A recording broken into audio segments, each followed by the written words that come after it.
Hello, hello, and welcome to another ohmTown Daily, Season 2, Episode 146 for May 26th, 2023. Here's a quick rundown of tonight's articles. Today's actually going to be named Skeleton Court. The very first article for today is The Front is Everything, including Zombies. Then we're going to talk about Sonos, Here's the Sound of Victory. Then Taylor Swift says, "You're losing me." Wait, that's not the bathroom door. Seinfeld inspired law in New Jersey. Wings for Hire has aerial dogfighting. An unfortunate typo for a nursing home. Minecraft 1.20 launches June 7th. A 110-inch 16K TV is a want. Fully automated self-driving my brain. And John Wick is slaying the competition. Let's get into today's show. Actually, my intro again I had muted my intro because I was doing something, but anyway, we'll just move on. Hello, I am Mayor Watt. That is ohmTown.com, but it's the wrong page, and don't look at any of this. It's all a surprise. Close your eyes. Okay, now you can open your eyes. I don't know what's going on. It says that it's unstable again. Average stream bitrate too high. That's not good. I'm sending too much data out, apparently. Even though it's all green on my side. I don't know. Maybe if someone is listening and wants to advise if they hear it okay, because what's going out is fine. So I don't know. Anyway, we'll do what we did yesterday because there was a problem. But 20 minutes after the show started, everything went green on Twitch's side. But the AI's audio was never a problem. So, Oddly enough. the joys of streaming. So, let's just get into the news. The preamble was supposed to be something else, but I'm watching the bit rate, and everything's fine on one side and unstable on the other. So that is what it is. So the very first article, and we're going to just do this. We're going to get into it. The very first article is in the Warcrafters channel. Travel back in time to fight zombies and tyranny in this upcoming survival shooter that's looking for beta testers right now. And this mayor has already signed up for this. The Front is a survival open world crafting shooter that promises a little bit of everything. It sets players up as resistance fighters who travel back in time to stop the rise of a tyrannical empire that used technology taken from mysterious artifacts to conquer the world. It sounds pretty straightforward as a sci-fi shooter setup and not immediately terrible. I'm game, so I signed up. As I seem to be saying lately, maybe this is my forever game. I just don't know. There are also zombies in this running around for some reason, and exiles, thugs, and rebels to deal with, tanks to drive, planes to fly, and even bases to build and defend with tower defense style traps. What I see when I go over to PCGamer.com, and I followed the link, filled out the little beta form, it's a Google Doc. I can honestly say that I'm on board with this thing. Andy Chalk over at PCGamer.com put this article together. There's a lot going on in the front, even more in the back. But what is it? Business in the front, party in the back? It's all business up front, party in the rear. Yeah. Wait. Anyway, But it looks weird enough that it might be interesting. So it's muted already. I'm gonna hit play, and we'll talk about this. We'll talk this through. It says Aurora and artificial. Oh, let me back up. Aurora and artificial superintelligence and time travel technology offer one last chance at salvation. Return to the past and alter the tides of fate. Of fate. Anyway, it's a closed beta that they're seeking. You stand on this little teleporter. Apparently, something swings around you a whole bunch of times like you're in a carnival, and then off you go from all high tech to the base of a pyramidal like structure with airships, dirigibles of all things. You'd think sci-fi. Well, I guess not all of it is high tech everywhere when you go back in time, but there's like bugs. It's just pretty frenetic actually. But you have to go and chop wood and build bases and drive cars and double barrel shotguns and apparently just shoot random people as you're running around. This is probably the most interesting crafting survival builder I've seen. Oh, here we comes. Forever game.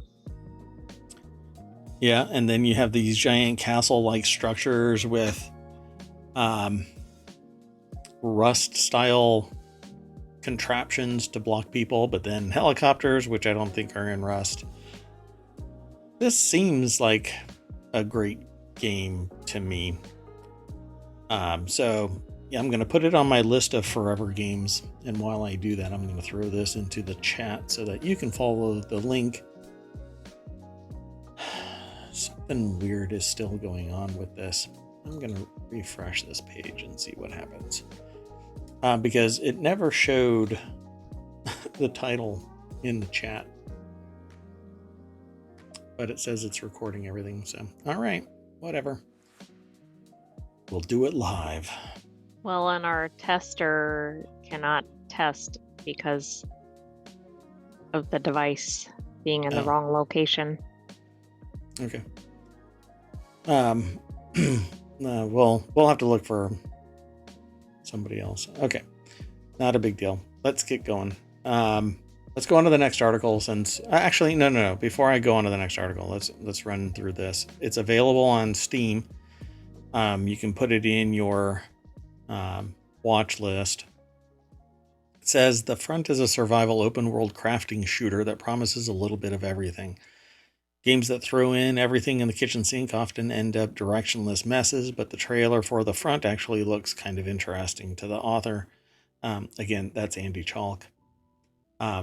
Looks interesting to me. It says featuring a day-night cycle, dynamic weather, cyclical ecosystems. The world of The Front is a realistic and immersive one. Contend with hunger and thirst, fight unique enemies, engage in deadly gun raids, and roar across the land in powerful tanks, explore dense forests, snowy regions, deserts found across a map of 36 square kilometers. Seems like it's going to be fun, honestly. So it says here The Front is currently available for wish listing on Steam and Epic Game Stores. And you can also follow along with what's happening on the Front Discord, which I didn't sign up for yet. I'm going to have to do that. But they do have an application survey that's a Google Doc for the closed beta. I don't know exactly what they're looking for, but they ask some pretty simple questions about your configuration and your interests and when you'd be available. Do you know what a game is? Yes, you're in. Pretty much. Yeah, it's the opposite of the are you here to overthrow the government? You would never say yes to that. Just a pro-employment tip. Anyway, looks like a fun game. Let's hope that it is. This is not a game. This is... Don't mistake Redfall for The Front. They are not close to the same. Okay, let's move on to the next article. Sonos hears the sound of victory. That's right. Sonos wins $32.5 million in a patent infringement victory over Google, which I'm sure is going to be appealed or something. Google's been ordered to pay Sonos $32.5 million for infringing on the company's smart speaker patent. A jury verdict issued in a San Francisco courtroom on Friday found that Google smart speakers and media players infringed on one of two Sonos patents at issue. And to me, it seems like it was a fast lawsuit. Started in 2020, ended in 2023, mid 2023. Seems like it would be pretty fast for an IP-based lawsuit. That's usually bound by tons of due diligence and reviewing countless documents about when something was known and what the source of that knowing is. When Sonos accused Google of copying its patented multi-room audio technology after the companies partnered in 2013, that's apparently when things went a little quirky.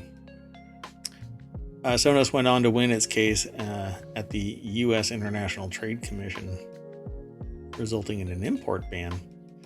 This is over at TheVerge.com. Emma Roth and Chris Welch put the article together. Jurors found Google products infringed on one of Sonos' smart speaker patents and said it should pay $2.30 for each of the more than 14 million devices sold.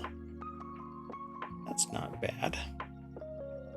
If that's the license. Considering it's only $2.30, think about if it was $100 or whatever per. Yeah, I wonder if that's the licensing for that one. So what about the other patent? That's still sitting there. Well, and is that one, was it found that there was no infringement on the other? We don't know what happened with that one. Yeah, so let's see here. Google also had to pull some of the features from its lineup of smart speakers and smart displays. Wow, that would not be good. If I purchased something and suddenly features were remotely disabled through a software update, I would be pissed.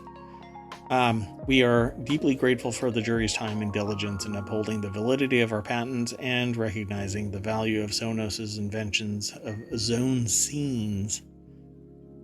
Eddie Lazarus. Interesting. So I have not looked at what the merit of this lawsuit is. Zone scenes sounds... what do you want to call it? Nebulous would probably be the term. It's also interesting since they partnered together and then this arose. I don't know. It seems like regardless of what the company did, you think they'd be extra careful following the partnership so that they didn't get into that space. Well, this is one of the reasons why a lot of companies don't do this kind of stuff, because they don't necessarily want to run afoul of this contamination of the provenance of intellectual property development. So a lot of companies won't even let you pitch an idea to somebody because of this. Well, we were working on this as well. Just because you said something while you were drunk one day and contacted us doesn't mean that we infringed on any of your idea. You can't protect an idea, but a lot of people think that pitching an idea to somebody is tantamount to having a patent or a trademark or a copyright, none of which is true, and each of which are further and further away from what it really is. So it says, this is a narrow dispute about some very specific features that are not commonly used. Google spokesperson Peter Schottenfels says in a statement to The Verge, of the 6 patents Sonos originally asserted, only one was found to be infringed and the rest were dismissed as invalid or not infringed.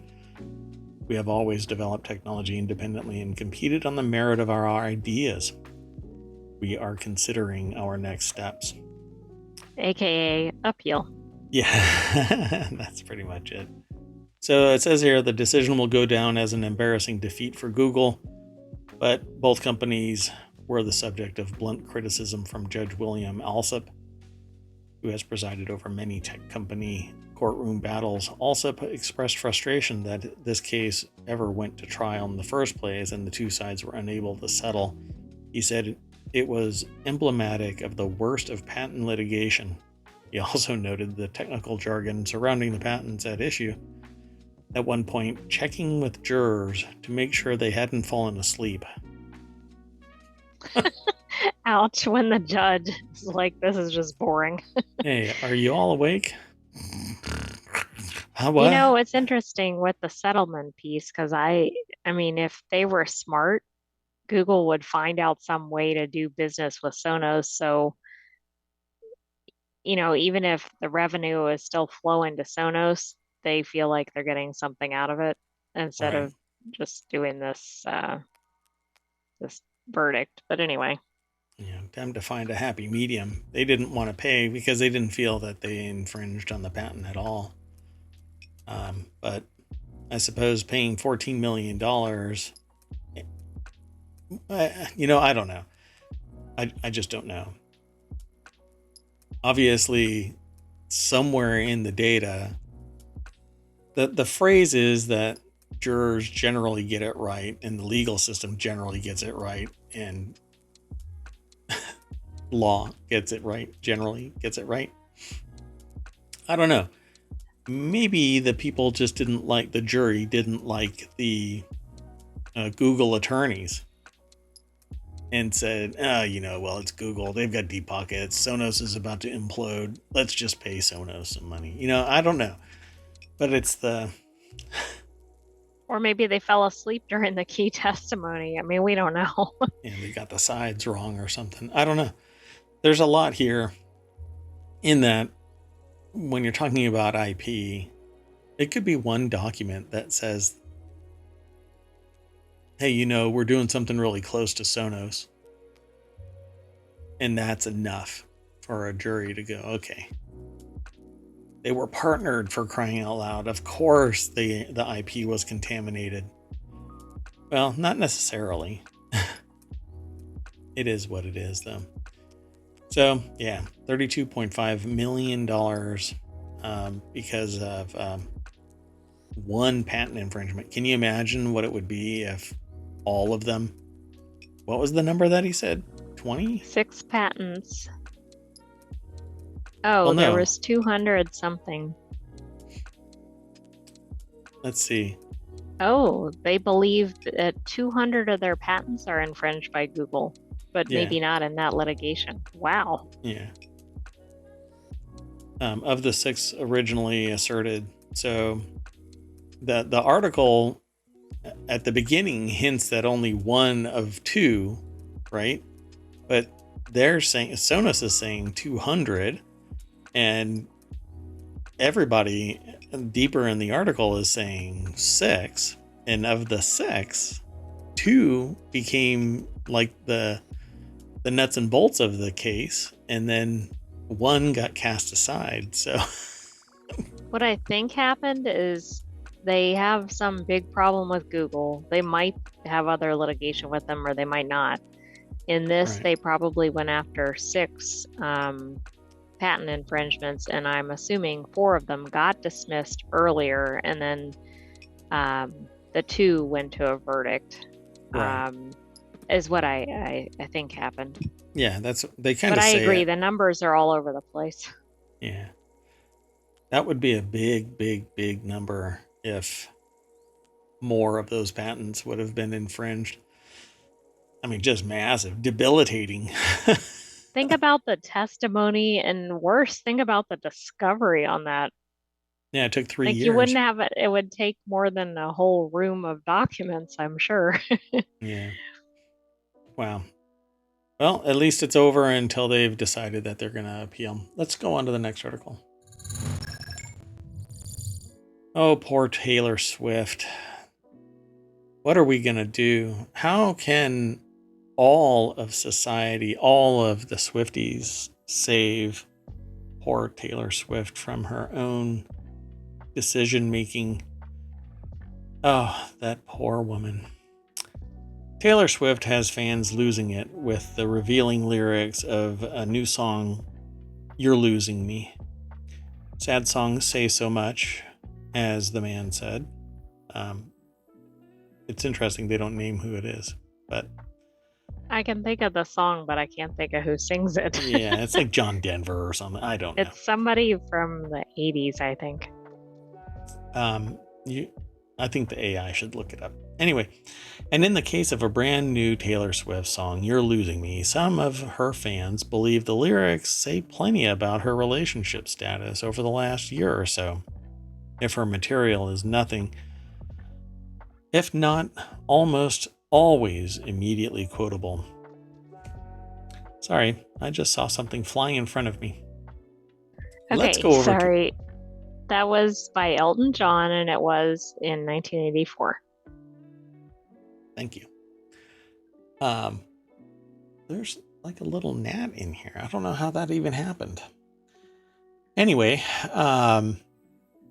this is a Variety.com article. Talk about the train falling off these tracks, for crying out loud.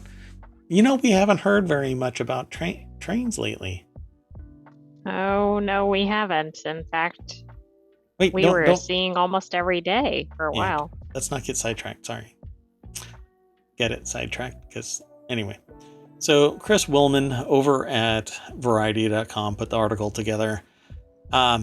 In her material, if her material is nothing if not almost always immediately quotable, You're Losing Me has some Lulus. I don't know what a Lulu is.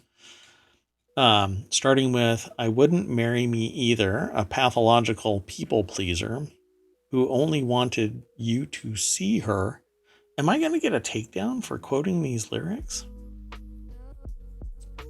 I don't know. I I guess don't know, but I had to look up Lulu, which is an outstanding example of a particular type of person or thing.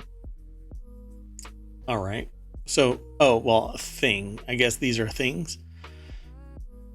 The overall tone, though, is less sad than weary, bordering on fatalistic. Do I throw everything out we built or keep it? I'm getting tired even for a phoenix, always rising from the ashes, mending all her gashes. You might just have dealt the final blow. This poor, poor person. How will she cope with all of the millions of dollars? So, look, not all of these songs are written by Taylor Swift.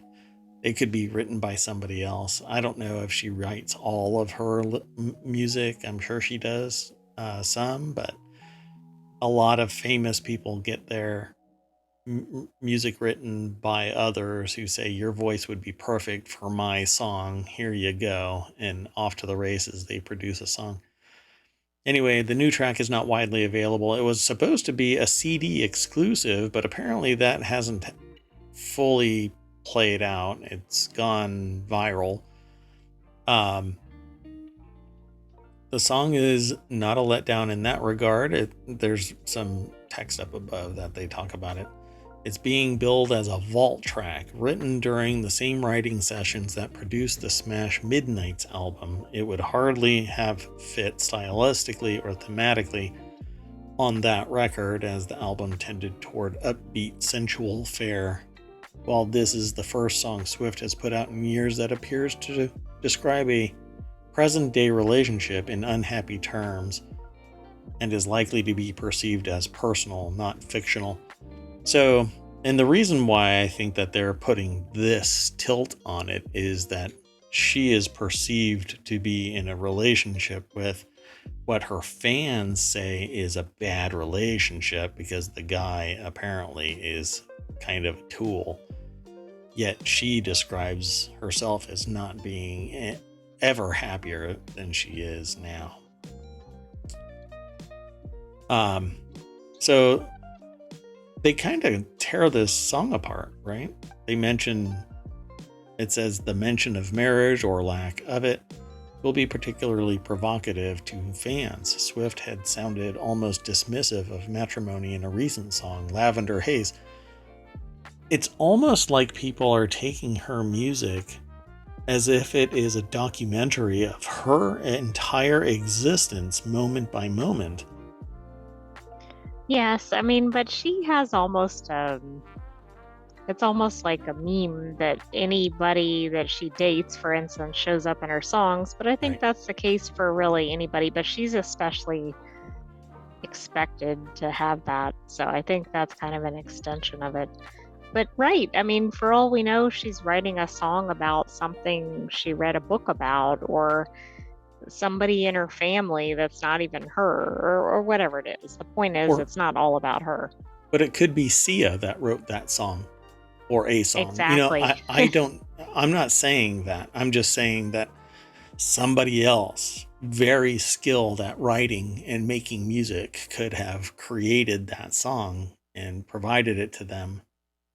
Um, they may not even get credit for it in the publication of the work because they want it to be under Taylor Swift's name. It's just licensed so that they can get it. They get a piece of the action, that kind of thing.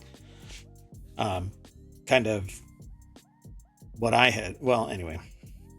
So the idea is people, my problem really, and it's not really my problem, it's just my observation, is that it seems like people really lean into it's Taylor Swift. This is the heart and soul of Taylor Swift's existence and not a Well, business person creating music. that's because people like live vicariously through celebrities, I think. But it is Right. interesting. I mean, what if she wrote none of these and everybody's, over analyzing every detail and she's like, I don't even know who the person is in the song or whatever.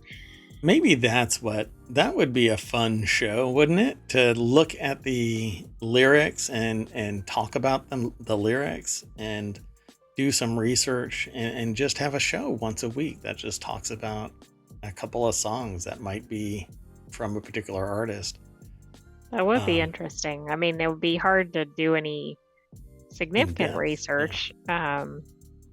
Like you wouldn't necessarily be able to determine what's behind it, but Oh it'd no. be an Well, interesting discussion. just call her up. Say, hey, I'm doing a show about You're Losing Me, and Oh yeah, we definitely have Taylor Swift on speed dial here in ohmTown. what kind of AI Taylor, if are you're you? listening, be sure to message us. So the song isn't even available. Apparently, the video. It says the video is no longer available due to a copyright claim by UMG. They actually talk about the lyrics. Actually, all of the lyrics are published here, which is usually a no-no. Um, at least not without permission. Wow, they really are, huh? All of That's the lyrics. especially surprising with the copyright claim.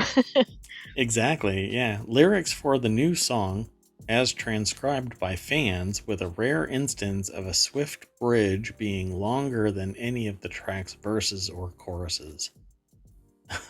All right, whatever. Let's move on.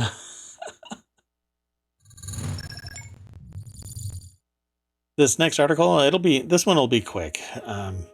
So we will take off from this one, much like the plane.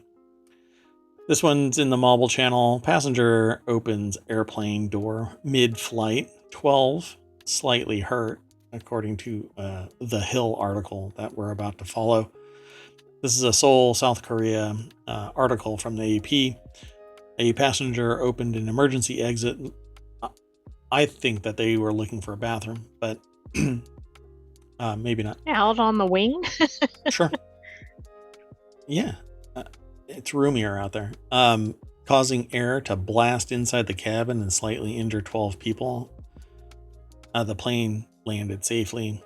Some people aboard the Asiana, is that pronounced correctly? Asiana Airlines Airbus A321 aircraft tried to stop the person who was able to partially open the door, the transport ministry said. I saw this.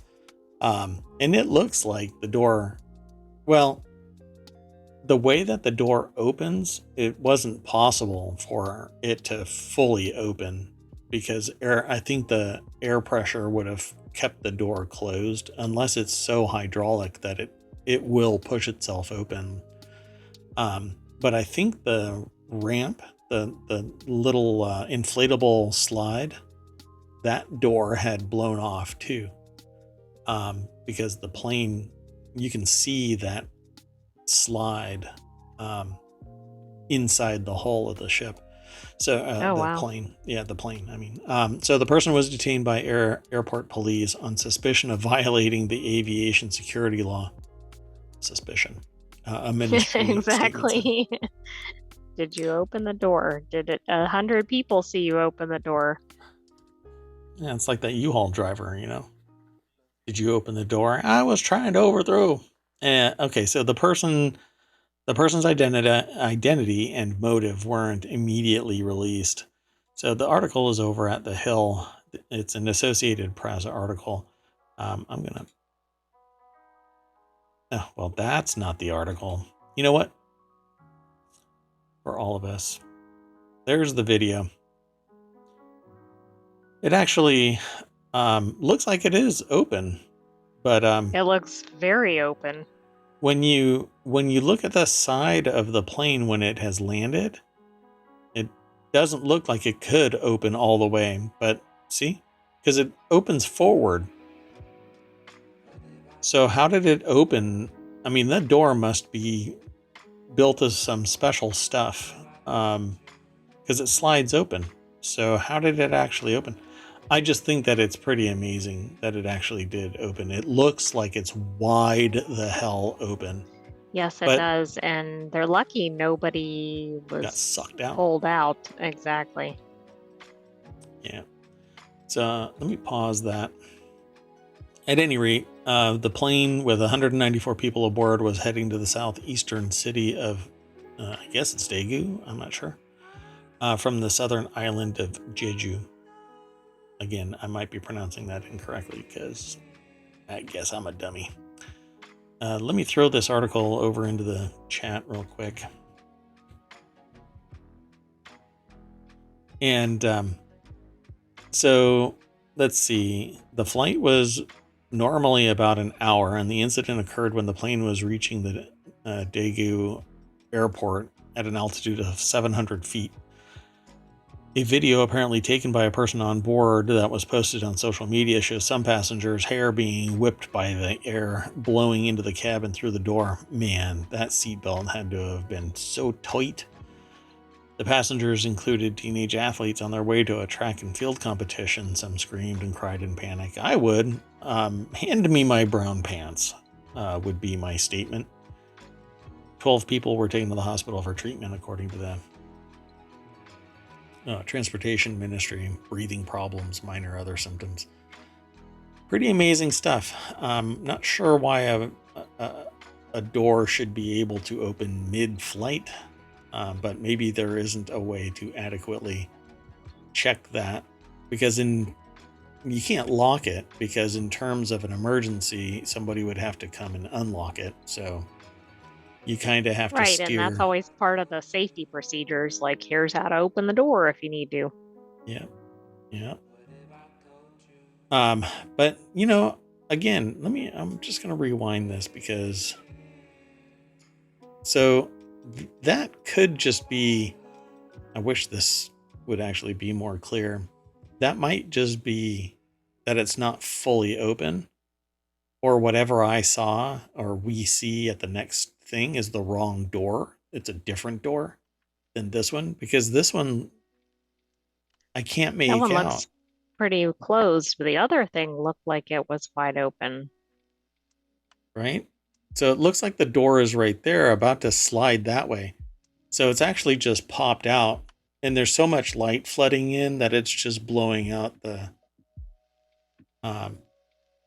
because the way that the door opens is it pushes out and then slides over on a hinge. Um, but that it's kind of like a whatchamacallit, a It looks like mini, a minivan door style. yeah. That's I what mean, it. obviously a little sturdier, but Yeah, that's exactly what it looks like. But then when you look at the door, it actually has the little ramp right there, that little contraption. Um, that's right. the ramp is open too. So they did a number. That's quite fascinating. So let's go on to the next article. This one's interesting because Seinfeld has been off the air for I don't know how long. Well, I mean, it's always playing, so I mean, no new episodes are coming. Right, but it's probably been at least 20 years. Yeah. So this is in the Law Nerd channel. Seinfeld episode inspired new telemarketing law in New Jersey. Democratic New Jersey Governor Phil Murphy signed a bill last week that I swear we're in the Matrix or something, some whatever. And every once in a while, the data merge kind of messes up, and you get a the or a that. Anyway, they signed a bill that requires telemarketers to provide a callback number and to identify themselves. Not bad. Deborah Cassens Weiss over at the ABAjournal.com put this article together. This is almost like the death knell for telemarketers. If you don't provide a callback number and identify themselves and whom they represent within the first 30 seconds, they're basically, I'm well past 8 minutes. They're up shit creek without a paddle. This is amazing. This is what I think we need, but it needs to have teeth, right? Um, Now let's go for the right to be forgotten. Oh, well, that'll die on the vine way before it even grows. So the bill is inspired by the episode of the TV show Seinfeld in which Jerry Seinfeld spars with a telemarketer, reports NorthJersey.com and NBC News.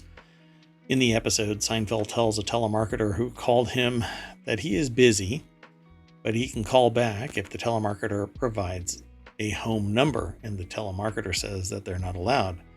Oh, I guess you don't want people calling you at home. Well, now you know how I feel. Now, the bill bars telemarketers calling between the hours of 9 p.m. and 8 a.m. That's still early. I've never really, I don't think And I've still gotten, late. yeah, I don't think I've ever gotten anything between those hours. 48 states, meanwhile, are trying to prevent robocalls made to phone numbers on the National Do Not Call Registry. That's been around for a decade or something like that. Yeah. None of this matters. I mean, I'm getting texts from somebody that I've been blocking, and that block list now is probably about 25 phone numbers. So I could be blocking somebody that's actually important because they're spoofing the numbers. Well, exactly. And when you see things where it's like your own number spamming you or whatever, you don't even know what you're blocking anymore. Wild. Did you hear that little clicking? I did. Okay. I guess I'm going to have to pursue this a little bit harder. I'm trying to figure out, there's a buzz. So if you all hear that, it's now amplified because I have a different cable. Anyway, I'm telling you, it's like a hot mess here in ohmTown. Everything was fine, and now it's not. Anyway, Seinfeld, like it's so prophetic. It's like a documentary of reality of life. It sucks that it's off the air. But the context for why it went off the air, that basically all of these people weren't able to take advantage of the popularity of the show because the contract was bound a certain way. They wouldn't renegotiate it. And so people weren't making as much. They were doing all of this work, et cetera, et cetera. Apparently, that's what the nature of the whole end of the show. The show was immensely popular, not only right up to the end, but still to this day. Well, and it gets so there's so many references out there that relate to Seinfeld, and it's pretty astounding given that it's been off the air for so long. Yeah. And it's not like one of those, first TV shows that everybody knows, but it is just, it's so based on everyday life that I think people connect with it. Yeah. It was a show within a show that was about nothing. So it was just awesome. Maybe that's what we can talk about. Yeah, I don't know. I mean, people still go back and do Star Trek and Star Wars and all of that kind of stuff. I think this would be a great show. Well, and Although, there's lots of seasons. yeah, um, hopefully well, they'll never reboot it. There's just no way to reboot it. Okay. Well, and so much of the content would just be like, I'm not sure this episode can be made today. Very true. Um, okay, let's go on to the next one. This next article is in the Tabletop Nights channel. Aerial dogfighting RPG Sky Ocean's Wings for Hire announced. Yeah, this is one of the games that I actually kind of dig the idea of, but it says publisher P-Cube, I guess, and developer Octeto Studios have announced Sky Ocean's Wings for Hire. The game is a turn-based RPG with players taking the role of a captain in a ragtag party of sky pirates and participating in aerial dogfights.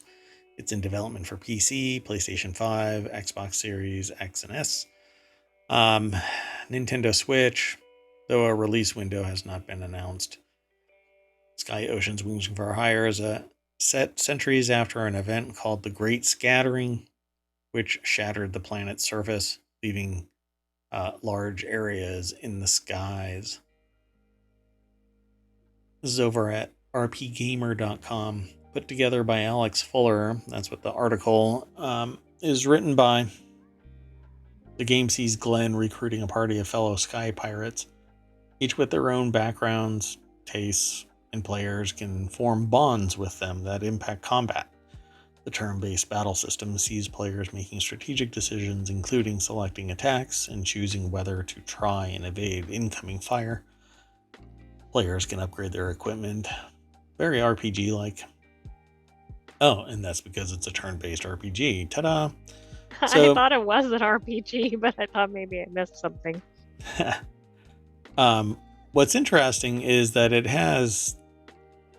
says that it's turn-based, but it looks like it has actual flying. So here is the video for it, right? The still show action. So how is it turn-based? I'm going to mute it.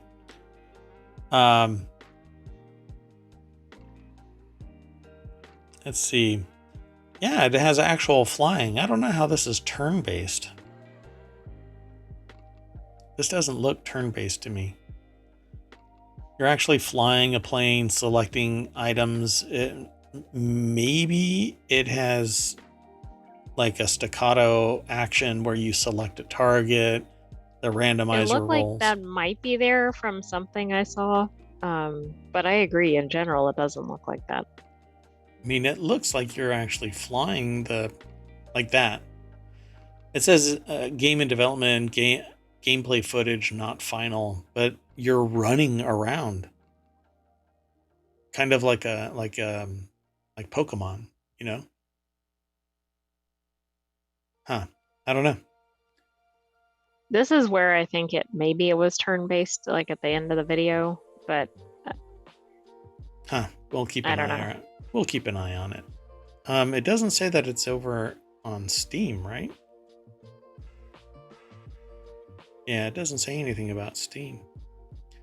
And there isn't anything at the end of the article, so follow the link, go over and check it out. There isn't really much to the article, but it might be interesting to watch this and see if maybe something really exciting is going to come out of this. Oh, it's Um, for consoles and PC, it looks like. Oh, so it should have been on Steam, but anyway. yeah, it's pretty much like everything is on Steam, right? Which is great. I like that kind of thing where it's everywhere all at once. Everything everywhere all at once. Um, let's go on to the next article. Now, this one just kind of tickled me. It's in poor taste, but it still tickled me. ohmTown Daily, that's the name of the show. It's the name of the channel over on ohmTown.com. Nursing home apologizes over unfortunate typo spotted in ad. The local resident who spotted the mistake said it was a bold choice of name considering the age of many residents. I fell in love with this. Okay, so okay, let me back up a little bit. Jack Beresford is the author of this over at newsweek.com, and I'm going to play the video. So, a UK nursing home made an ad for Skelton Court Care Home. Except the ad says Skeleton Court Care Home. Ouch, you know that's some autocorrect somewhere. But okay, so I read some of this because it's a really short article. It says when you're writing here's the equivocation. Here's the well, it's not really our fault. It's just human, da da da, kind of a thing. I mean, somebody else should have looked at this. Several people. The person who created the ad should have given it to an editor. The Oh, editor should have given absolutely. it somebody else to review. Everybody sit down and look at the ad in a boardroom and go, is this what we want to see on a billboard somewhere? When you're right, But but they say this. This is what they say in the article. This is somebody's quote, by the way, and it doesn't look like they actually give a name to this person's quote. I guess it's just the advertising agency. Yeah. Anyway, so typos make for a source of ridicule online. They have bolded and a URL, right? Typo guy. Wait, it says down in the URL, typo guys bring cats booze sports session. No idea what that URL is, but if you click on this, when you go there, I'm sure it's going to be entertaining. Anyway, it says, but they are not evidence of the writing being ignorant or careless. A psychologist, Tom Stafford, previously explained in an interview with Wired, typos are a byproduct of the human brain attempting to distill complex thoughts into words and sentences. No, typos are the byproduct of not being methodical about your reading and what you are perceiving. And when you know that human brains are fallible, the moment that you become the moment that you say to yourself, humans are fallible, I should probably get somebody else to look at this, that's when you know that you are cognizant of the fact of just how fallible you are. So when you're going to do something important, like, I don't know, create the graphic representation of the messaging you're trying to distill and then deliver to a client, you get more than one person looking at it. 1 second. But So, you see things even like permanent road signs that have really obvious typos. So sure. I don't know. But it's largely because you're left to your own devices, and psychologically, you fill in the blank. You solve the problem in your head. Intellectually, you solve the problem. I can't count how many times I've read somebody's paragraph. I already know the nuts and bolts of what they are writing about, and so my brain fills in that blank. And then when I respond, I'm like, well, wait, that's not what they actually said in the paragraph that they sent. They left out a little bit here, a little bit there. But my brain fills in the blanks because I'm trying to solve a problem. I don't necessarily need to scan and discern the deeper meaning of every single word. So I would have, there's a really good chance that I would have skipped this, thinking that it said skeleton, but it really says skeleton. Well, unto our brains, that looks correct. More than skeleton does. But I would not have let this fly because I would have given it to several other people. And largely, and this is what I tell people regularly, okay? When somebody's putting together a business plan, when somebody's putting together a marketing plan, when somebody's talking about business strategy, I tell them you should have somebody who loves you and hates you. They're willing to crush you spiritually with a red pen, and they understand grammar, spelling. They know what you are trying to deliver as a product or a service or whatever it is that you're about to show to somebody else, somebody that's deciding your financial fate. Give whatever it is you're working with to somebody else to look at it, because if they start chuckling, you've filled in the blank. So you've put out the fire and you think that everything's okay, but they see skeleton and you see skeleton. So they equivocate here, okay?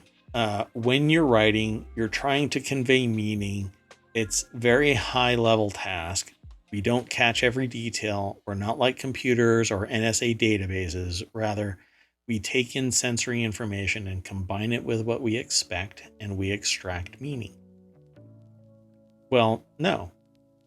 When you're putting together a graphic representation of your message, you look at it and you need to be very detail oriented so that you can catch the giant E that's sitting there, changing the entire. It went way beyond this. This, I think, was just kind of lazy. But that was the psychologist speaking. I Yeah, mean, I don't necessarily agree with that quotation, but it wasn't the ad agency. that was answering that question. Correct. Correct. Yeah. So in the ad, a young carer. That's interesting? Is that how? Maybe in the UK or somewhere that's, I mean, I'm not familiar with that in the US. Interesting. Usually, I think we normally call them caregivers. Mm-hmm. Can be seen conversing with an elderly man, with the poster noting the fact Skeleton Court Care Home will be welcoming new residents from March. That's just. Well, I thought that was the thing, because I'm like, it makes it sound kind of morbid. Like there's going to be some openings. That's some serious world building there for I mean, it's not Pathfinder. funny, but it's funny. Come on. Pretty much anything can be humorous. In this, you have to. It says he wasn't alone in seeing the funny side of the typo.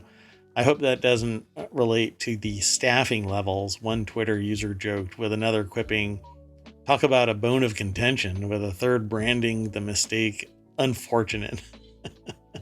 Did you So, see the name of the user that started joking about it? no, I skipped right over it. Posting a picture of the ad spotted at a local bus stop, Slow Bones joked. That's funny. That's pretty awesome. Oh, yeah. So they go by Slow Bones. Yeah, that's funny. I love it, though. Bold choice of name considering the age of many residents. I love that sense of humor. That's great. Let's see. Proofreading is one of the most underrated tasks in advertising, said somebody.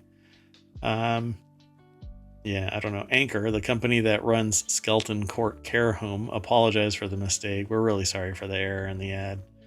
We're getting it removed as soon as possible and looking into how it happened. Yeah, like the person putting it up, why didn't they notice it?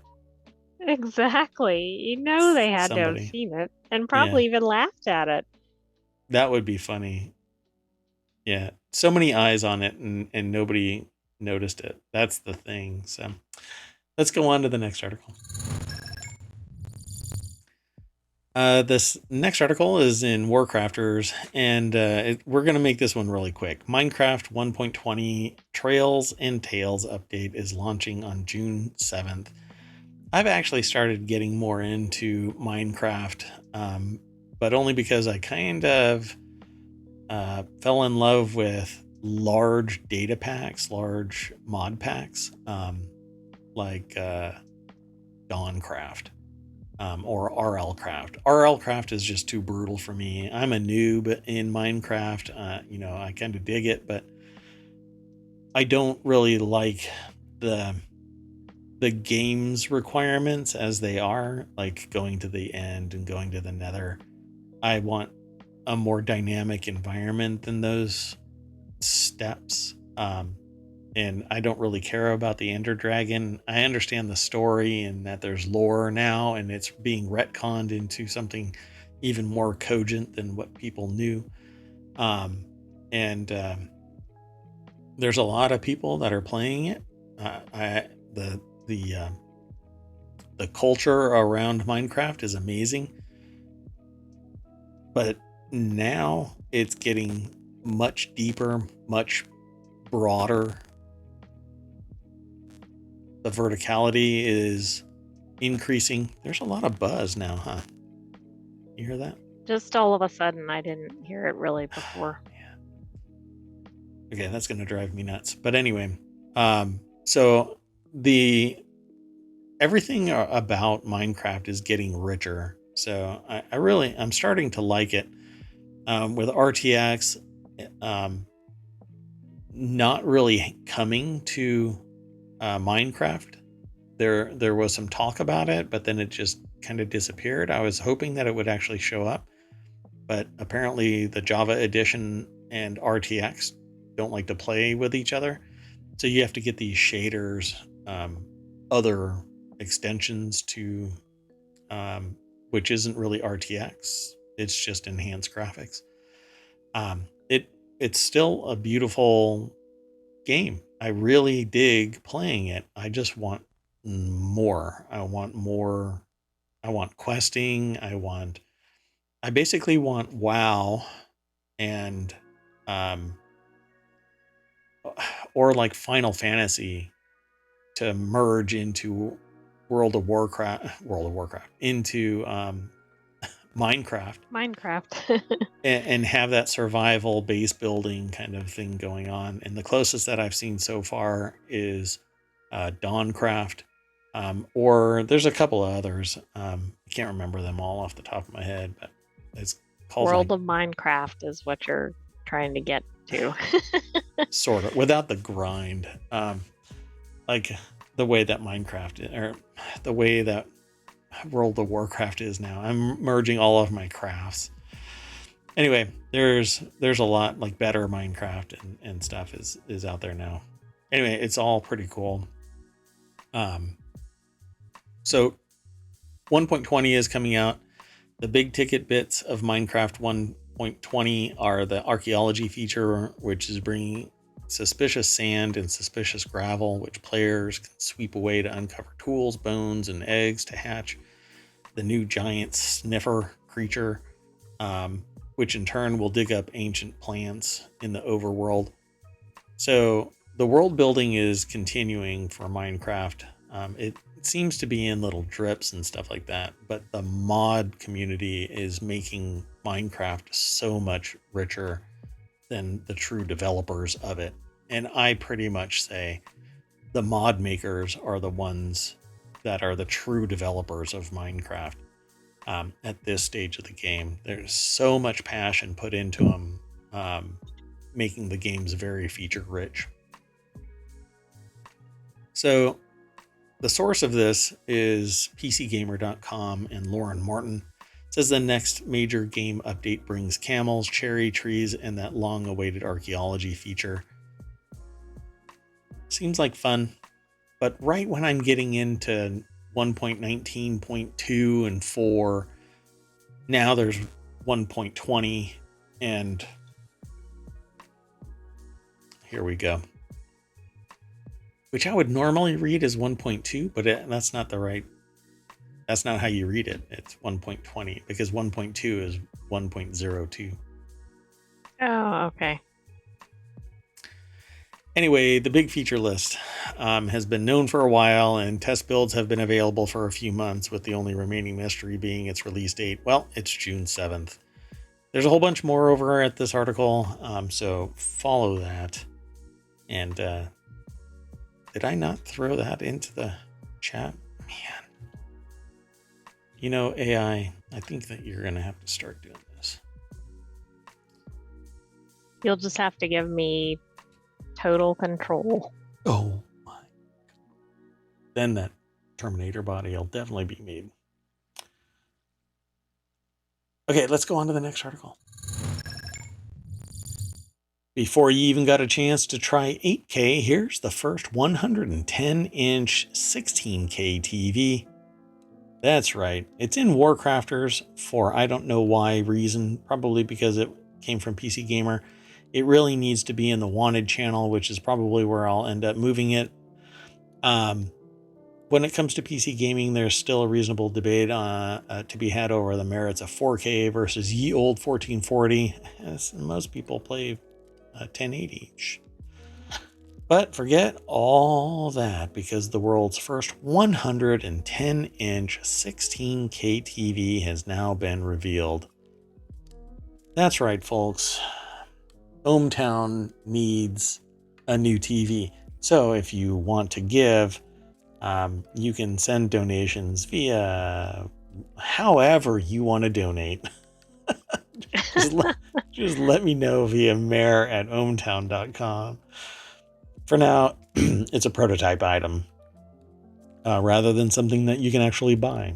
The actual resolution is 15,360 by 8,640 pixels, and that means this monster is essentially 4 8K pixel grids jammed together, 16 4K displays, or a ridiculous 64 1080p panels. That means... Are you thinking bank of change? Yeah, really. If you come to us with $1 and you need change, we're going to give you 4 quarters. No less, no more. That's right, at the Bank of Change. We give you what you need, as long as it is equal to the amount of money that you gave us. So I see myself with a 110-inch 16K TV, and then I can just have little windows on the 16K. I can have 64 1080p pictures or 16 4K displays. 110 inches. I can do all the things on this one display. So does that mean you would only need one display? I would only have one display, in ohmTown Central. ohmTown Central Command will only need one. There's that buzz again. It has to be this mic. But I gotta stop talking about it. Okay, so the article's over at pcgamer.com. And before I throw that there, let me throw it into the chat. So I have to say, I was a little hesitant to submit this article. So Jeremy Laird over at pcgamer.com put this article together. And there's an actual video. I'm going to play it. Let me mute it. So you're not going to get much out of this other than the fact that it is a giant screen, but it looks like an ultra wide. So it looks a lot thinner than it is. I mean, it's longer and not as tall.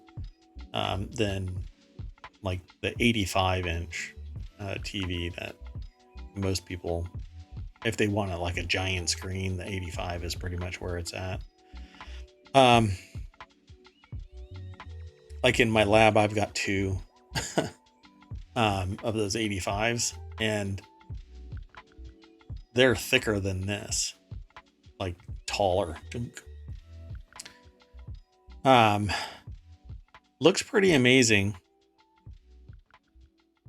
Looks pretty crisp. I think it said 4,000 nits. That can't possibly be right. I'm going to pause this video and scroll down. I want to see if they've got some more stats somewhere in here. It comes to us from BOE, a major TV and monitor panel maker that makes just the screens rather than fully finished products that you can buy. Some specs were, 400 nits. It looked like it said 4,000 nits. But anyway, it's an LCD panel, good for 400 nits, a contrast ratio of 1200 to 1, and 99% of the color gamut DCI-P3.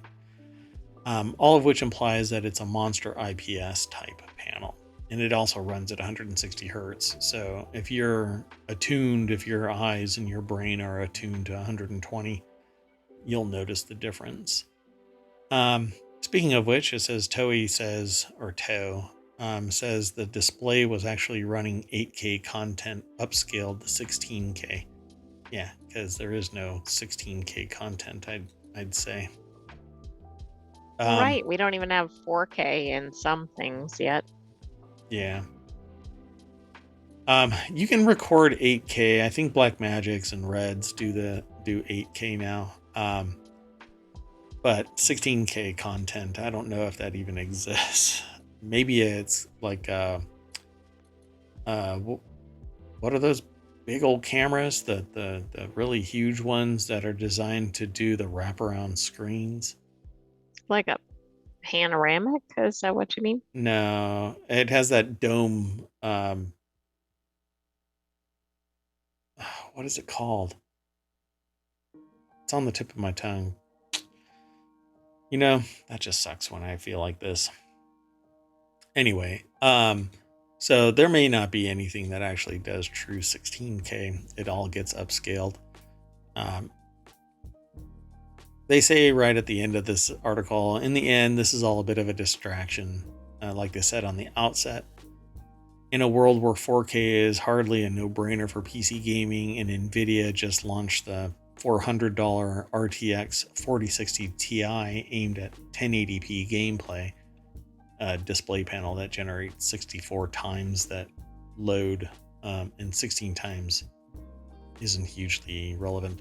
So, by the way, the RTX 4060 is pretty much the same as a 3060, based on, it's like 20% faster than a 3060. So save But a your lot money. more expensive, right?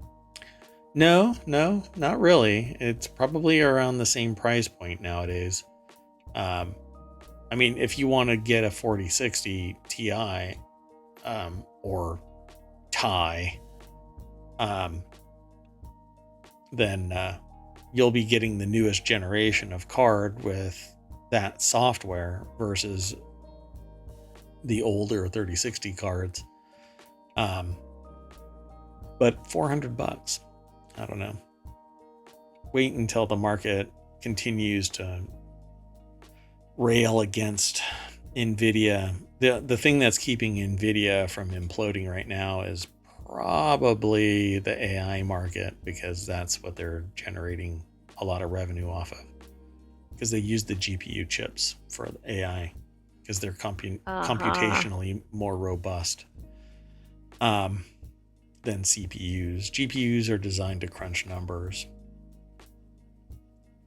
in a purer way, instead of large instruction sets like a CPU does.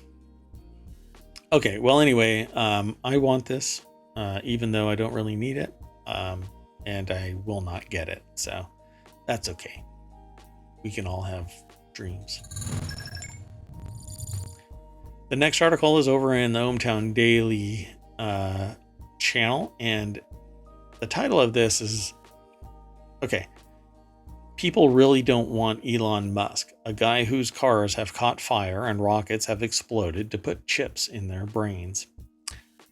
I actually had a long discussion with several groups of people about cybernetic implants, either limbs or brain implants in particular.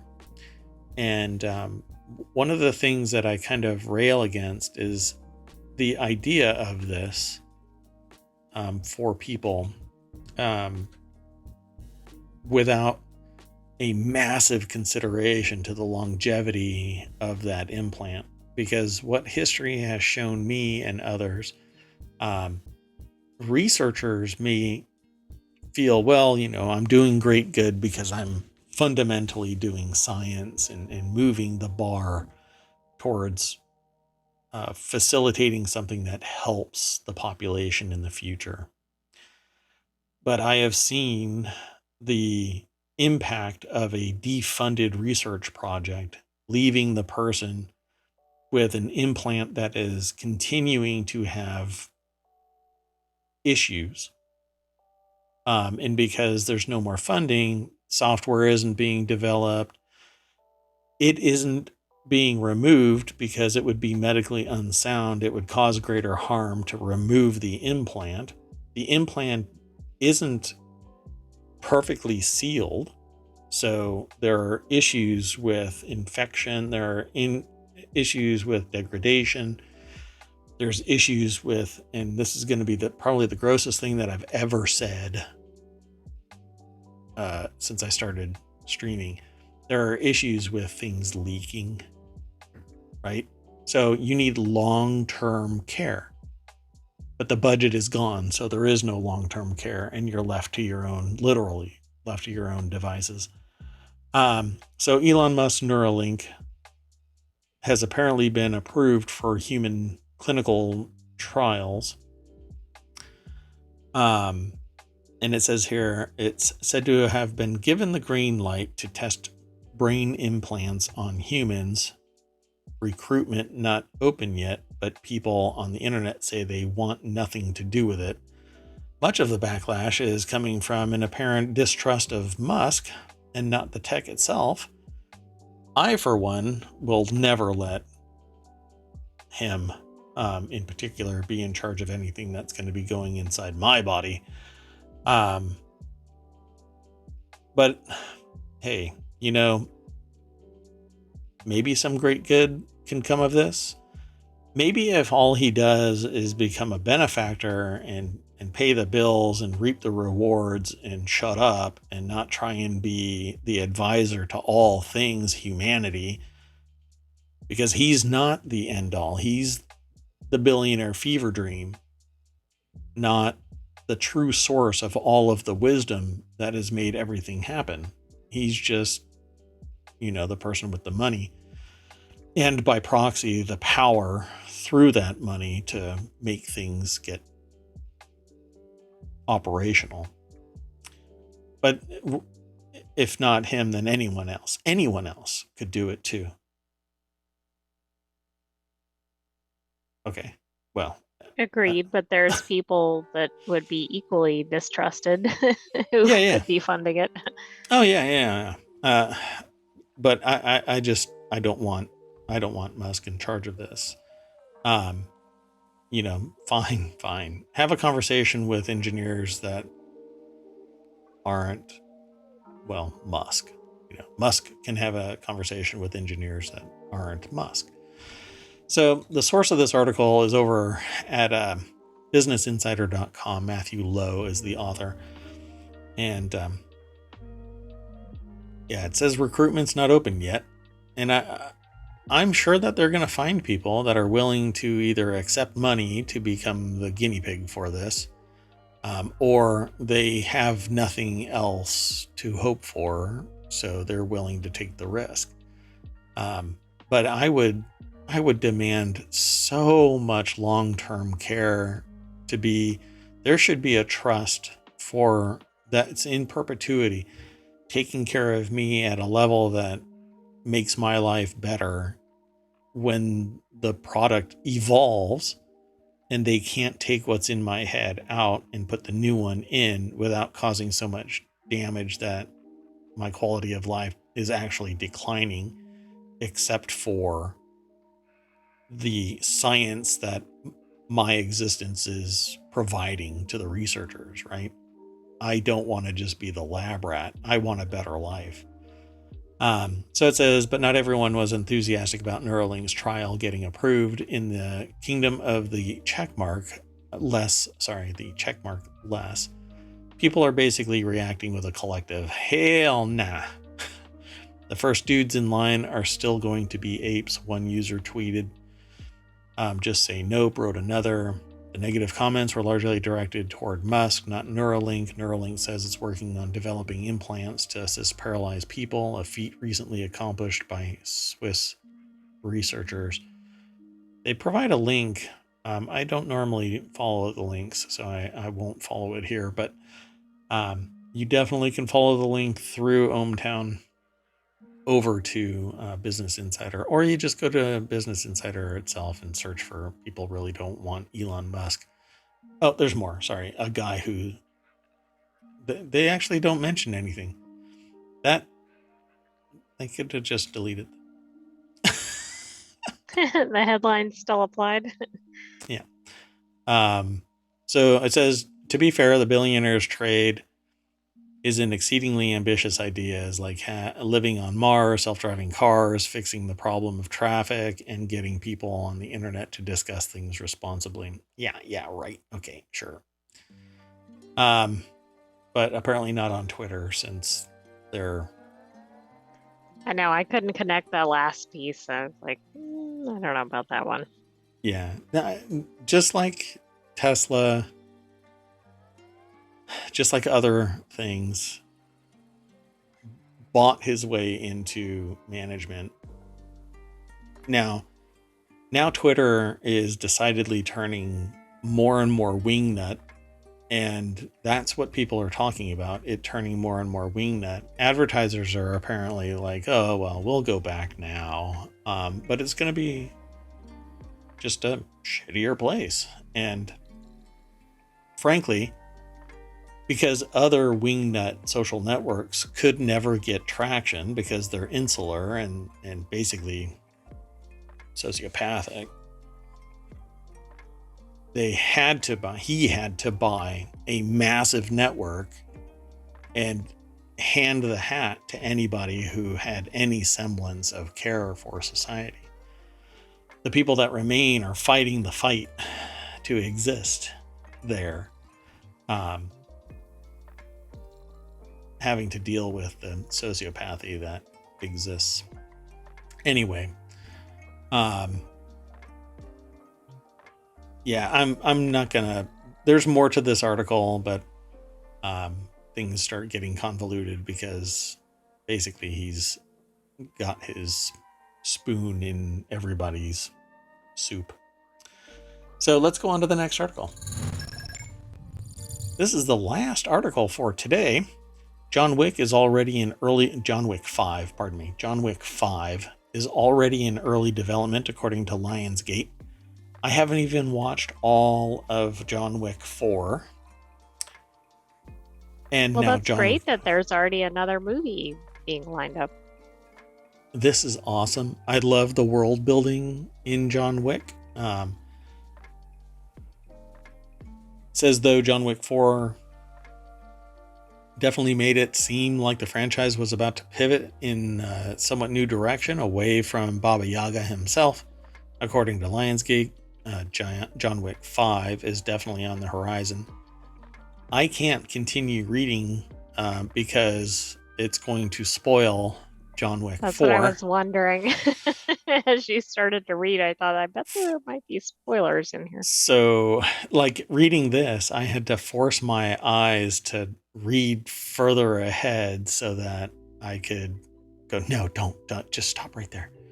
Anyway, John Wick 5 is on the horizon. Man, I don't know if do I have the internal fortitude to scroll down? I don't want to. Why did I pick this article? Maybe you can just refer everybody over to the article and just say what you like about the John Wick franchise or don't like.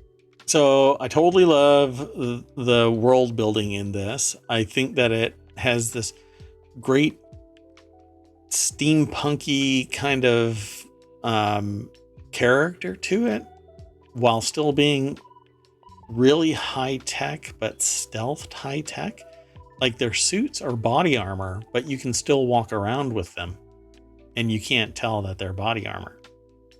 Yeah, and I love the style of just like the Continental. Like I just think it's neat where they take all the calls and it just I don't know, there's something about the just the style of the movie that's really cool. Yeah, the analog nature of the table's infrastructure, right? It's all amazing, and it has this old school um like kings and serfs kind of process to it, but it's modern, so it's not really like that, right? But there are people that are in the culture where they're under the table versus the people at the table, and it's a great acronym, not acronym, analogy for the same thing that I've been saying for years and years. Is that people are fighting for scraps on the floor while people are at the table, um, enjoying all of our fruits of hard work, yet they're not ever fighting for scraps. And it's because of the generational wealth being stored and concentrated. And sometimes out of 8 billion people, maybe a million grab that brass ring, get the opportunity, and everybody else is chomping at the bit, willing to step on other people's necks to get an opportunity for that.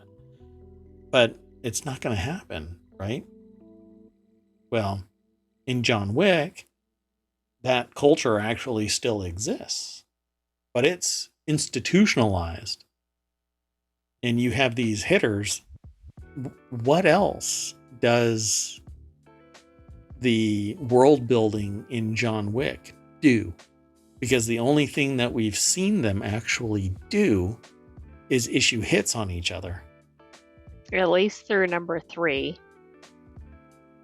Right? Well, I mean, then it goes kind of sideways, but we don't know what the people at the table actually do. Right? We don't know if they produce anything or if they just have a ton of money and that's it. There isn't anything else there, and that's where I want it to go. I want more world building, but I don't think that Keanu Reeves is going to be there. I mean, he looks a little bit older, but not as old as the difference between my age when I was his age and my age now. You can see the difference with me. Not with Keanu Reeves. He's got something going on, some pact.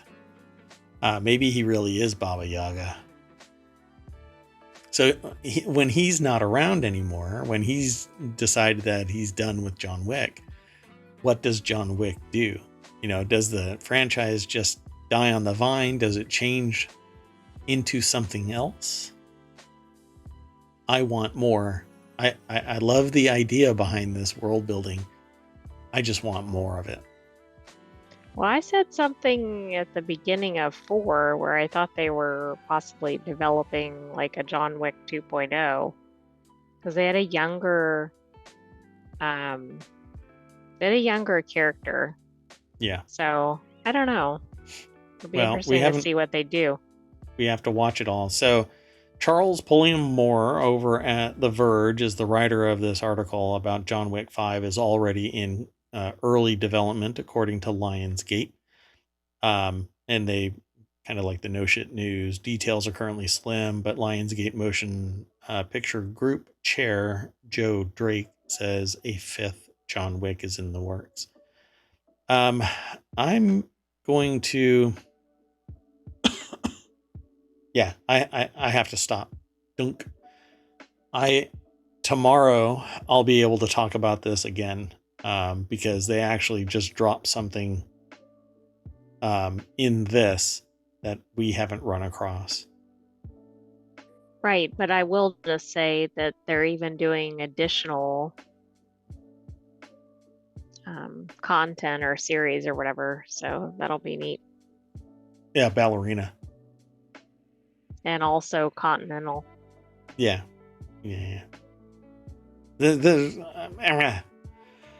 Okay, that's it. Okay, I'm gonna call it. This is one of the hazards with the way that we do our show, which is we basically see a little snippet, we see the headline, we don't read the rest of the article. So our show is a giant reaction video to the news that we get. But sometimes we're a little bit vested in the content, and it's kind of like somebody running into a room while you're reading Harry Potter and screaming, "Dumbledore dies," and you're like, "Oh shit," that kind of thing. And that's what it is below the fold here. If I scroll down a little bit more, there's going to be a spoiler, and they should have put a little spoiler tag. Yeah, right. In 15 lines, there are spoilers. Well, But I know. I didn't see that, so I thought maybe it was okay to read the article. I'm so afraid to scroll down a little bit further, because it's talking about it dropped Peacock's Continental prequel series starring Mel Gibson. I have actually taken action to not read about John Wick 4 because I had purchased it and I'm waiting for it because I don't go to movie theaters anymore. I don't see them like right out of the gate. Anyway, John Wick 5 already in the works. Ballerina with Ana de Armas, which, by the way, she crushes it.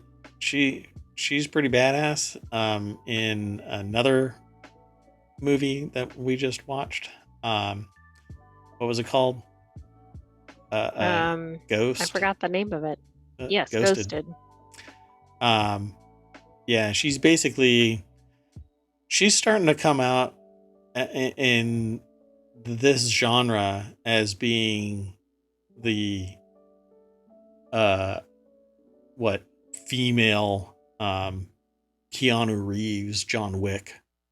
I think that she could stand in those shoes. But they're awesome. Like, if they had kids, people would think that they're gods. Maybe just me. I don't know. I mean, did I just overshare? That's a pretty high bar. Anyway, I guess I've got a crush on Keanu Reeves and Ana de Armas. It could be worse, right? I could have picked two really horrible people. Anyway, Elon Musk, DeSantis. Okay, anyway, that's it. We're going to go back to the front page, the welcome sign of ohmTown. When we click on the little welcome sign, that is ohmTown's logo. And obviously, we've got more articles. Oh man, and the update that's coming for y'all is so neat. And I already have another one on deck for after this one. So please sign up, become a citizen of ohmTown, and I'm trying to hash out a problem with the gamification as well. But beyond that, I'm not even looking at the titles or the headlines because I'm actually looking at the reaction by the AI, and that's good enough for me. Look at that. Rotten Tomatoes has an article. We'll have to talk about it tomorrow. Yay! John Wick universe will expand with a 5th film and spin-offs and more movie news. So we'll bring it up again tomorrow. That's already selected for tomorrow's show, actually. Yay. All right. Well, that's it, folks. I am Mayor Watt. That is ohmTown.com. Wait, let me scroll up. There. That's ohmTown.com. And up there is the AI that is the better half of the administration that runs ohmTown. You want to say bye? Oh, great AI. I'm not sure I can live up to that. Good night, ohmTown citizens. We will see you tomorrow, 9 p.m. Eastern. Happy Friday. Friday, Friday.